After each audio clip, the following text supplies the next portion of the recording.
कालकथित इंदुबाई भोसले यांचा आज प्रथम स्मृतिदिन आहे. तर या निमित्ताने आपण सर्व इथे जमलो आहोत. तर त्यांच्याबद्दल सांगायचं म्हटलं की ते असं व्यक्तिमत्व होते ज्यांच्याकडून आपण इन्स्पायर होतो, त्यांच्याकडून आपण काहीतरी शिकतो. तर त्यांनी काय काम केलं त्यांच्या 80 वर्षाचे त्यांच्या जीवन काळात, की त्यांनी सर्व माणसांना एकत्र धरून ठेवलं.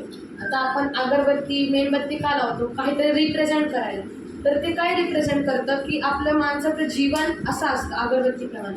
जेव्हा आपण अगरबत्ती जेव्हा पेटवतो तेव्हा ती जळते आणि दुसरी चोहीकडे तिचा सुगंध दरवळतो, जेणेकरून सुवास दरवळतो, जेणेकरून आपल्याला प्रसन्नता मिळते.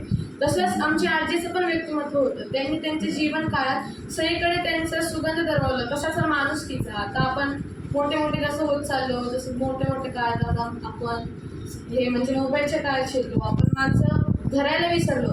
आपण कुठे म्हणजे काही फॉर्मॅलिटीसाठी फक्त एखाद्या कार्यक्रमाला जायचं, उपस्थित राहायचं, आपली तिकडे फक्त हजेरी दाखवायची. तर ह्यासाठी आजकालची अशी माणसं आहे. पण आमच्या आजी अशा नव्हत्या. जेव्हा पण जिथं जायच्या, अगं बाई तू बरी आहे का, अगं तू अशी आहे का, एकत्र सगळ्यांना जमून ठेवायचे.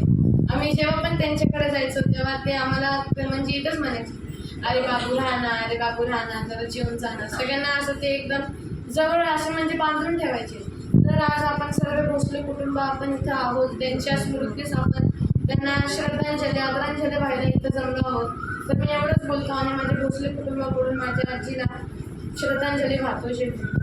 साधू साधू साधू.